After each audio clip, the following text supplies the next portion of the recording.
Salut tout le monde, c'est David du Monde des bières. C'est avec plaisir aujourd'hui qu'on va parler du vieillissement de la bière en opposition au mûrissement de la bière. C'est pas du tout la même chose. Tu as découvert cette année que des gens avaient un cellier bière et tu t'es dit, mon Dieu, qu'est-ce que ce sentiment? Est-ce de la jalousie? Est-ce de l'envie? Probablement les deux. Et là, tu sais pas trop par où commencer, puis c'est tout à fait normal, là, on passe tous par là. Moi-même, quand je suis venu au monde, je ne connaissais rien de la bière. Je connaissais rien de la bière. J'étais comment, littéralement un ignare. Donc, j'ai dit qu'on parlerait de la différence avec le mûrissement. C'est simple. Mûrir une bière, c'est quand le brasseur va la mettre dans un baril, soit neutre, de chêne, etc., ou d'alcool, bourbon, vin rouge, etc., avant de l'embouteiller. Ça veut dire qu'elle va aller chercher des caractéristiques. Il va avoir des termes scientifiques là, comme l'oxydation contrôlée puis ces affaires-là. Puis si tout va bien, si c'est pas un total gâchis, on va finir par l'embouteiller.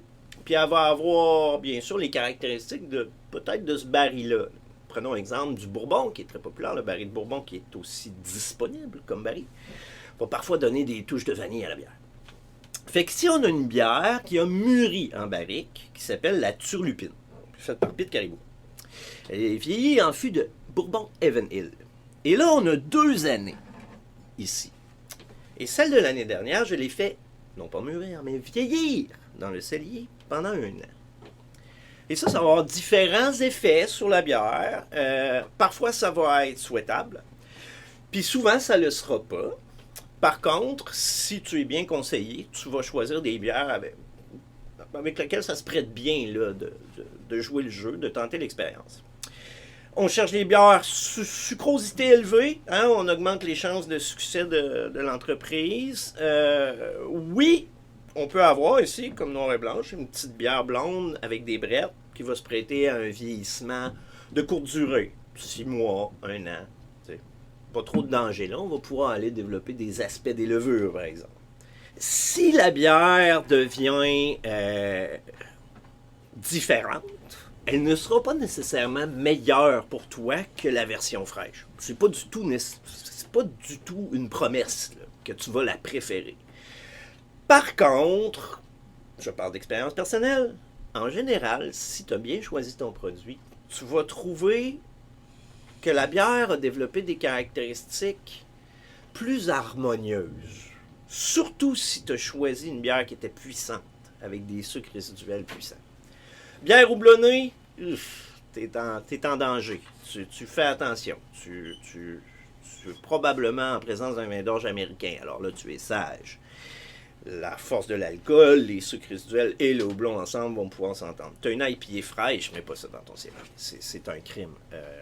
Ne fais pas ça. Ça va être horrible, ça va être épouvantable. Tu as une bière blonde, je l'ai dit tantôt, peut-être moins longtemps que ta bière foncée.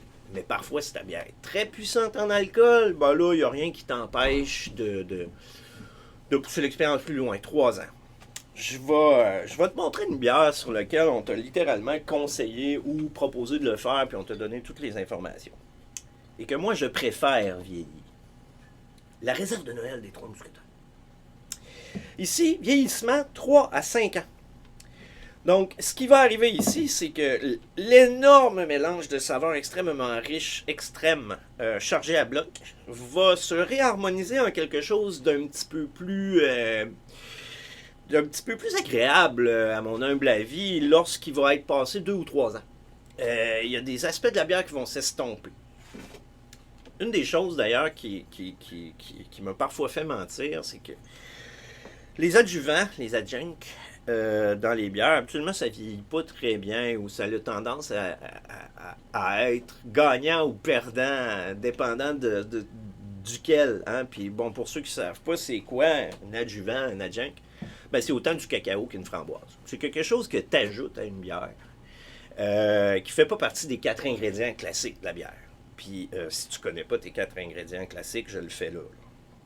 De l'eau, du malt, hein, une céréale maltée, du houblon et la mystérieuse levure. Tous ces aspects-là vont vieillir à leur manière dans la bière. Tu ne peux pas rien faire là, pour deviner le résultat. Il te faut des conseils, quand tu commences. Il faut que tu viennes au monde des bières. Il faut que tu te renseignes. Il y a des gens qui connaissent ça. Moi, j'ai beaucoup appris de mes clients sur le plancher quand j'ai commencé. Ensuite, j'ai eu la chance de lire ce livre-là, Les saveurs gastronomiques de la bière. Puis j'ai commencé à amener des bières dans le cellier chez mon père au départ parce que je n'étais pas capable de les garder dans mon garde-robe sans les boire, pour être honnête. Et là, aujourd'hui, on a un cellier au monde des bières. Puis là, je le sais comment tu te sens là, chez toi. Tu te dis, ah mon Dieu, il va ouvrir les 2 turlupines, puis il va les comparer. Ben non, je ne ferai pas ça, voyons. Je vais les faire tirer dans la section commentaires de cette publication-là. Imagine-toi donc. Donc, n'hésite pas à venir nous voir. On va en discuter.